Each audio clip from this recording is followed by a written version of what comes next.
I'm Mike. Had the privilege of knowing Andrea for a while and meeting some of the other family about a week and a half ago under some very difficult circumstances. Getting to know the family a little bit more last week and again today.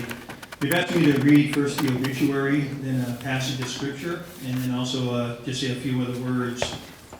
From the obituary, it says, our beloved son, nephew, cousin, and friend, Anthony passed away on October 21st in Redmond, Oregon. He was born and raised in San Jose, California, and attended high school in Cupertino and Huntington Beach, graduating from Ocean View High School. Anthony lived in Bend for 14 years, working in the hospitality and technology industries. He was a supervisor at Navis Technologies, where he worked for 7 years.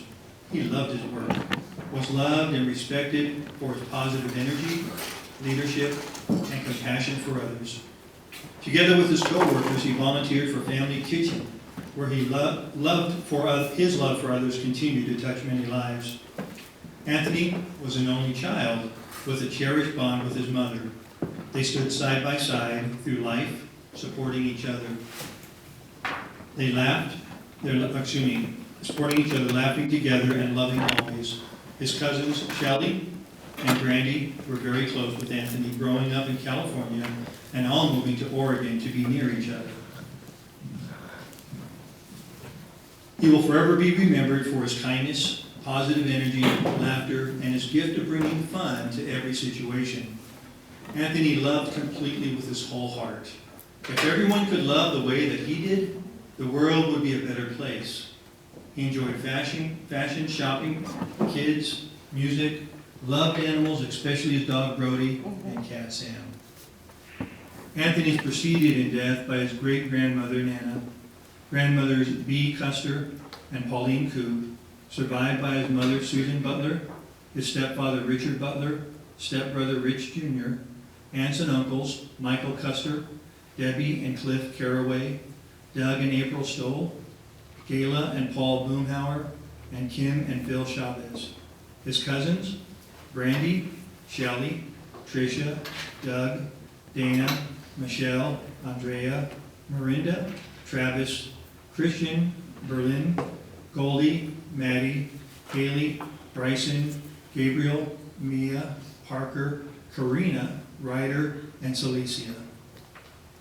Family was everything to Anthony, and we will all miss him dearly and love him forever. Fly high, sugar. We love you. Our family wishes to extend our heartfelt appreciation to Anthony's extended family at Navis Technologies. We thank you for your love and for your support. You've asked me to read from Psalm 23. The Lord is my shepherd, I shall not want. He maketh me lie down in green pastures. He leadeth me beside the still waters. He restoreth my soul. He leadeth me in the paths of righteousness for his name's sake. Yea, though I walk through the valley of the shadow of death, I will fear no evil, for thou art with me. Thy rod and thy staff, they comfort me. Thou preparest a table before me in the presence of mine enemies. Thou anointest my head with oil. My cup runneth over. Surely goodness and mercy shall follow me all the days of my life, and I will dwell in the house of the Lord forever. A few memorial words that I'd like to share right now is that memorials are the time to remember somebody that's gone, somebody that has died, somebody that's no longer with us. It's also a time of grief and loss. Time to remember the good things as well as that they're not here any longer. Tears are hard to keep back during times like this.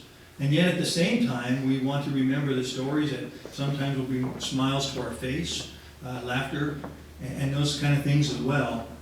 There's a story in the New Testament where Jesus had to attend a funeral.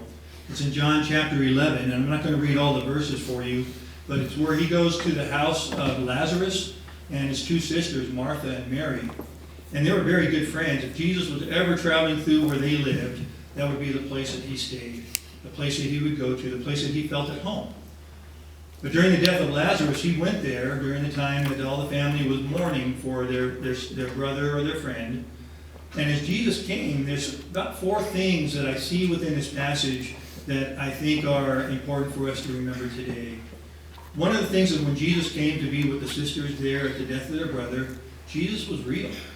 He was real. There was times where he cried, where it says that he wept.